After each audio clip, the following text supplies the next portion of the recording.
আসসালামু আলাইকুম everyone, welcome back to my new blog video. I hope সবাই ভালো আছেন, সুস্থ আছেন। আজকে একটা নিউ রেসিপি আপনাদের সাথে শেয়ার করব। সবাই শুধু বলেন যে আমি কেন রেসিপি দেই না।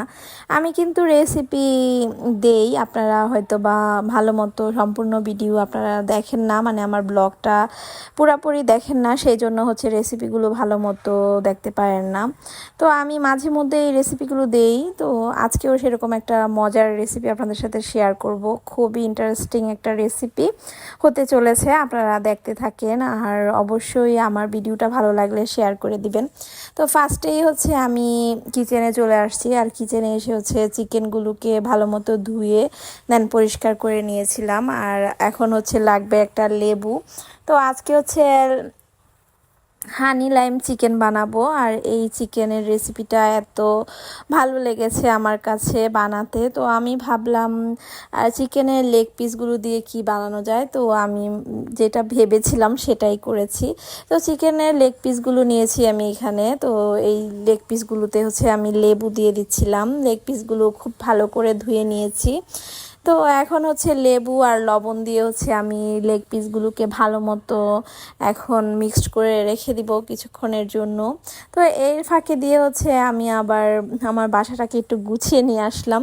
তো এরপর হচ্ছে এখন আবারও কিচেনে আসছি, আর কিচেনে এসে হচ্ছে আমি যেই চিকেনটাকে মেরিনেট করে রাখছিলাম, এখন আরও কিছু মশলা দিয়ে আবারও আমি মেরিনেট করব। এর জন্য হচ্ছে যেই ইনগ্রিডিয়েন্টসগুলো লাগবে আমার এই রেসিপির জন্য, এখানে হচ্ছে আমি দিয়েছি আদা রসুন বাটা, দেন হচ্ছে কাঁচামরিচ বাটা, টক দই। তো এই সব কিছু দিয়ে এখন হচ্ছে আমি মিক্সড করে নিব আবারও চিকেনটাকে। তো আজকে হচ্ছে বাসায় গেস্ট আসবে, আর আজকেও হচ্ছে আমি গেস্টদের জন্য হচ্ছে রান্না করছিলাম, আর আজকে হচ্ছে ডিনারের জন্য সব কিছু রেডি করছিলাম। আজকে যেহেতু রাতের বেলা গেস্ট আসবে, তো এর জন্য হচ্ছে আমি আজকে সব কিছুই অল্প অল্প করে ইউনিকভাবে রান্না করার চেষ্টা করছিলাম। আর আমার কাছে হচ্ছে ডিফারেন্ট কিছু করতে অনেক বেশি ভালো লাগে। চিকেনের সাথে সব মশলা মিক্সড করে এখন হচ্ছে চিকেনটাকে কিছুক্ষণ আমি মেরিনেট করে রেখে দিব, হাফ অ্যান আওয়ারের মতো। তো ওই পাশে তো আমি আরও অনেক কিছু রান্না করছিলাম, এই পাশে তো টুকিটাকি অনেক কিছু রান্না করেছি। তো এখন চুলায় আমি প্যান বসিয়ে দিয়েছি, প্যানের মধ্যে হচ্ছে তেল দিয়ে দিয়েছি, এর মধ্যে হচ্ছে আমি 2টা তেজপাতা আর 2টা এলাচ দিয়েছিলাম। আর এখানে হচ্ছে এরপর মেরিনেট করা যেই চিকেনটা ছিল সেটা হচ্ছে আমি তেলের উপরে দিয়ে দিয়েছি। আর এই রান্নাটাতে কিন্তু কোনো ধরনের পেঁয়াজ ইউজ করিনি আজকে আমি। আর এটা হচ্ছে হানি লাইম চিকেন, আর হানি লাইম চিকেনটা হচ্ছে এই হালকা মশলা দিয়ে হচ্ছে রান্না করতে হয়, খেতে কিন্তু অনেক বেশি টেস্টি হয়, আপনারা বাসায় ট্রাই করবেন। এরপর হচ্ছে চিকেনটাকে হচ্ছে আমি কিছুক্ষণ মানে কষিয়ে নিচ্ছিলাম তেলের মধ্যে। এখানে কিন্তু কোনো ধরনের মশলাই লাগেনি, জাস্ট 2টা তেজপাতা আর 2-3টা এলাচ লেগেছে, আর তেমন কোনো মশলাই কিন্তু এখানে লাগেনি। তো এখন হচ্ছে আমি চিকেনটাকে ভালো মতো নেড়ে চেড়ে কষিয়ে নিব, আর এখন হচ্ছে আমি ঢাকনা দিয়ে ঢেকে দিয়েছি। তো ঢাকনা দিয়ে ঢেকে কিছুক্ষণ পর হচ্ছে আমি চেক করে নিচ্ছিলাম চিকেনটা থেকে হচ্ছে অনেক পানি চলে আসছে। তো এই পানিটা দিয়ে হচ্ছে আমি চিকেনটাকে রান্না করে নিচ্ছি। আর এখানে হচ্ছে সামান্য কিছু মশলা ছিল আমার বাটিতে লেগেছিল, সেটা হচ্ছে আমি একটু ধুয়ে দিয়ে দিয়েছিলাম। আর আমি একটু গ্রেভিটা পছন্দ করি, এর জন্য। আজকে একটা আপু বলছিল, ইভা তোমার রান্নাগুলো এত সুন্দর, তুমি রান্নার ব্লগ দিবা। তো আরেকটা আপু বলছিল তোমার ঘর সাজানোটা এত সুন্দর, তুমি ঘর সাজানোর ব্লগ দিবা। তো সবার জন্যই সব কিছু দেওয়ার চেষ্টা করি। এই তো এখন চিকেনটাকে কিছুক্ষণ ঢাকনা দিয়ে ঢেকে রেখেছিলাম। এরপর হচ্ছে চিকেনটাকে হচ্ছে আমি কিছুক্ষণ রান্না করে দেন ঢাকনা খুলে এর উপরে একটু সামান্য হলুদ দিয়ে দিয়েছি। এখানে হচ্ছে জাস্ট কালারের জন্য, কালারটা একটু সুন্দর আসার জন্য, এই জন্য হচ্ছে আমি এখানে সামান্য পরিমাণে হলুদ ইউজ করেছি। হলুদের গুঁড়াটা এখানে অপশনাল ছিল, আপনারা চাইলে হলুদের গুঁড়াটা দিতেও পারেন, নাও দিতে পারেন।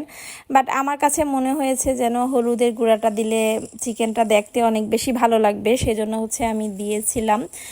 দেন মশলাটা দেওয়ার পর আজকে হানি লাইম চিকেনের যে মেন ইনগ্রিডিয়েন্টস হানি, তো হানিটা দিয়ে দিয়েছি। হানি দেওয়ার পর আমি হচ্ছে কিছুক্ষণ নেড়ে চেড়ে মিক্সড করে নিচ্ছিলাম। আপনারা হচ্ছে আপনাদের টেস্ট অনুযায়ী মধুটা ইউজ করবেন এখানে। তো আমি হচ্ছে আমাদের টেস্ট অনুযায়ী ইউজ করেছি, আপনারা চাইলে কম বেশি দিতে পারেন। তো এই মশলাটার কথা, যেই মশলাটার কথা বললাম, এই মশলাটা কিন্তু আমি এমনিতেও বাসায় করে রাখি। তো আজকে হচ্ছে এই মশলাটা আমার এই হানি লাইম চিকেনের সাথে একদম মিলে যাচ্ছিল, তাই আমি ইউজ করেছি। দেন হচ্ছে এখন দিয়ে দিব মেন ইনগ্রিডিয়েন্টস লেবুর রস দিয়ে দিয়েছি। এরপর হচ্ছে এখানে দিয়ে দিচ্ছি হচ্ছে লেবুর যেই উপরের খোসাটা, চামড়াটা থাকে পাতলা, যেই সবুজ অংশটা থাকে সেটা হচ্ছে গ্রেট করে দিয়ে দিচ্ছিলাম। আর এটা হচ্ছে অনেক ফ্লেভারফুল হয় এই উপরের চামড়াটাকে গ্রেট করে দিলে, তো দেখতেও সুন্দর লাগে, খেতেও মজা লাগে। এরপর এখানে হচ্ছে আমি গ্রেভির জন্য দিয়ে দিয়েছিলাম কর্নফ্লাওয়ার। অল্প কিছু পানির মধ্যে হচ্ছে কর্নফ্লাওয়ারটা গুলে দেন হচ্ছে নামানোর আগে হচ্ছে আমি এটা দিয়ে কিছুক্ষণ রান্না করে নামিয়ে নিব। আর এই চিকেনের কথা আর কি বলবো, এত সহজ একটা রেসিপি আর এত মজার রেসিপি, যে একবার খাবে সে তো সারা জীবনও ভুলবে না, এত টেস্টি একটা রেসিপি। তো এই তো আমার হানি লাইম চিকেন একদম রেডি। এখন হচ্ছে আমি আরও যেই রান্নাগুলো করেছিলাম সেগুলোকে হচ্ছে সাজিয়ে নিচ্ছিলাম সার্ভিং ডিশে। তো এখানে হচ্ছে আমি চিংড়ি মাছের ভুনা করেছিলাম আর হচ্ছে পোলাও রান্না করেছিলাম। আরও কী রান্না করেছি সেগুলো আপনাদের সাথে শেয়ার করব। এখন হচ্ছে আমি হানি লাইম চিকেনটাকে হচ্ছে একটা সার্ভিং ডিশে নিয়ে নিচ্ছিলাম। আর এই চিকেনটা থেকে এত সুন্দর ফ্লেভার আসছিল, কি বলবো, আমার কাছে তো ফার্স্ট টাইম বানিয়েছি আর আমার কাছে অনেক বেশি ভালো লেগেছে। আপনারাও বাসায় অবশ্যই ট্রাই করবেন এই হানি লাইম চিকেনটা, অনেক বেশি মজা আর অনেক বেশি টেস্টি ছিল। এরপর হচ্ছে আমি উপরে কিছুটা লেবু স্লাইস করে রাউন্ড করে কেটে ডেকোর করে দিয়েছিলাম। আর হচ্ছে উপরে কিছুটা লেবুর খোসা দিয়ে দিয়েছি, সুন্দর দেখা যাচ্ছিল, আবার ফ্লেভারও ভালোই আসছিল আর খেতেও ভালো লাগবে সেই জন্য। আর এদিকে তো হচ্ছে আমি প্রেশার কুকারে গরুর মাংস রান্না করেছি। আজকে অনেক তাড়াতাড়ি রান্না করেছি যেহেতু রাতের বেলা গেস্ট আসতেছে বাসায়। এখানে হচ্ছে আমি কাবাব বানিয়েছিলাম, কাবাবটা হচ্ছে আগে আমার ফ্রোজেন করা ছিল। এরপর হচ্ছে আমি রুই মাছ রান্না করেছিলাম, দেন হচ্ছে চিংড়ি মাছ রান্না করেছি, পোলাও রান্না করেছি, হানি লাইম চিকেন রান্না করেছি, আর সব কিছুই হচ্ছে টেবিলে সার্ভ করে দিয়েছিলাম। ভিডিওটা অনেক লং হয়ে যাচ্ছে, তাই হচ্ছে অনেক তাড়াতাড়ি আপনাদের সাথে শেয়ার করে নিচ্ছিলাম। এরপর হচ্ছে আমি এক এক করে সব কিছু টেবিলে সার্ভ করে দিয়েছিলাম।